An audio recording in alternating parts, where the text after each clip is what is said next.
So you want to open a pizza shop. It's your biggest dream. You've always wanted to. You fantasize about it. And now it's time to take that step and open your first pizza shop. I'm here to give you some tips and some pointers on how to make that a reality without burning yourself out, making your life miserable, and wanting to sell your pizza shop 6 months in. So here's some tips from me, who I've interviewed over 700 pizza operators, talked to so many people who have done what you're trying to do, and I'm here to make your life a little easier. Too many owners have the goal of opening a pizza shop, and they find themselves overworked, burnt out, trapped inside the business that they thought they wanted, but they realized that they built the wrong business. So number one, build the pizzeria that you are actually going to enjoy running. People ask me all the time. They say, Bruce, I want to open up a pizzeria. It's my biggest dream. And my number one question to them is, great. It's an amazing opportunity to own a pizzeria. But here's the question I always ask. If, worst case scenario, you are stuck in your pizzeria making every single pizza every day of the week, every hour you're open, are you okay with that? And some people say yes. And I say, great. You are meant to own a pizzeria, because that is the worst case scenario. Nobody shows up to work and you are stuck in the pizzeria, working every single hour, making every single pizza that comes in. And if that sounds like something you enjoy doing, it's going to be a great opportunity for you. If that doesn't sound like something that you want, you may want to rethink opening a pizzeria, or at least rethink the style of pizzeria, because that answer should be yes. So number one is build the pizzeria that you would want to work in. Don't do things inside of your pizzeria that you don't enjoy. Don't make subs or salads or pasta dishes if you don't really enjoy doing it. And if it doesn't sound fun to you to sit there and make those dishes every single moment you're there, if nobody shows up. Only do things that you enjoy. We're in 2025. If you're watching this video when it comes out, there are many pizzerias out there who do one thing, do it extremely well. The owner sets his hours, sets his pizza price, and enjoys their life because they do what they actually love. Number two is work smarter, not harder. I'm sure you've heard that saying before. It's very cliche, but in the pizza business, it comes into effect a lot. Long hours, long days, lots of issues that come up inside of the pizzeria that you're going to have to deal with, and you need to be okay with dealing with that. But if you can set your systems up from the beginning and write every single thing down and make sure you have a process and a system for everything that goes on inside of your pizzeria from the start, your life is going to be a lot easier moving forward. The best pizzerias that I know, and by best, I mean they enjoy operating the pizzeria. It doesn't necessarily mean they have the sales of the highest volume pizzerias in the world, because sometimes those owners aren't the happiest. I mean, the people who are operating pizzerias who enjoy going to work and put a smile on their face when they go in, have systems in place so that if something goes wrong, there's a process and a system to do that. It doesn't happen overnight. It's something that you need to build over time. But you have to go into opening your pizzeria with the mentality of, I need to document and I need to have systems in place for every single thing I want to do, whether that's delegating tasks of inventory, automating your ordering, having online ordering, so that way you can have customers who want to order online not have to call you, using a phone system like Slice. Slice has a phone system where they'll answer the phones for you, so you don't have to. All of those things you have to think about for the future of your pizza business that sometimes you don't think about when you're just excited to make pizza and want to open up your own spot. Number three is trying to please everybody. When you're a new business and somebody calls you or walks into your pizza shop and says, hey, I would love to have this on your menu, or do you have XYZ? Your immediate thought, especially when you're new, is, oh my God, I should open that, or I should have that item on my menu. And that is a real big mistake. Trying to please everybody is a recipe for misery. You have to do what you enjoy doing. If you want to make a great New York style pizza, say, all right, I am going to be the best New York style pizza shop in my area, and I'm going to solely focus my time and energy to doing just that. You may have a couple items on the menu, salads, sides, a couple, but you don't need to have a 3 or 4 page menu in order to run a successful pizzeria in 2025. There are a lot of places out there who have 5 to 10 items on their menu, and they love making every single one of them.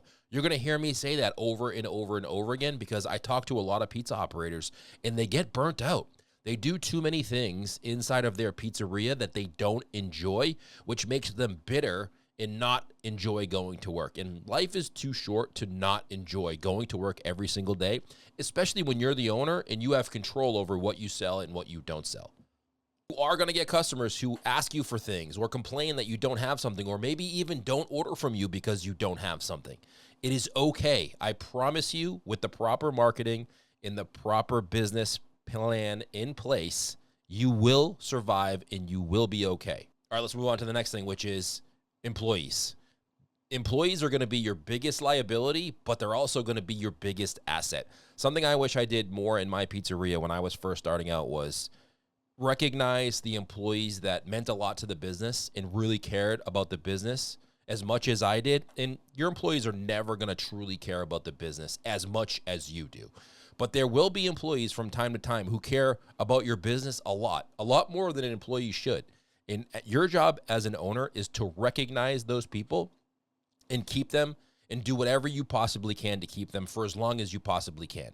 Everybody understands that the pizza industry is not a job, for the most part, that people are going to make a career out of working for somebody else in their pizza shop, especially nowadays for the younger generation of folks. But if you can recognize those employees who put that extra effort in and come into work on time every day and don't call out sick all the time, and you can reward those employees as much as you can, or maybe even more than you feel comfortable with, that's something that I wish I did. I did not do that in my pizzeria, and there was employees that I had over the course of the 20 years where I operated the pizzeria that I look back on and I regret how it ended. Not that it ended bad, but they wanted one thing, and I just thought at the time I couldn't give them that.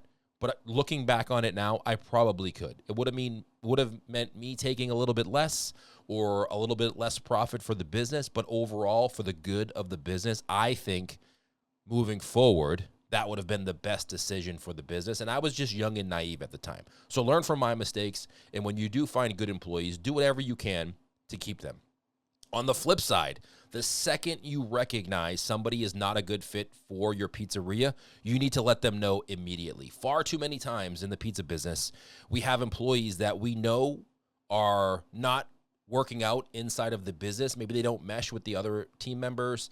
They're just not really good with the customers, or they're not fitting in. And you recognize that. And instead of being like, hey, listen, let's have a serious conversation with you about what's going on with you and how this is working with the business, you kind of push it under the rug and kick that can down the road until you think you can find a better employee. And what ends up happening is other employees see that. They recognize the fact that you're not doing anything about it, and then it becomes a bigger problem than it needed to be.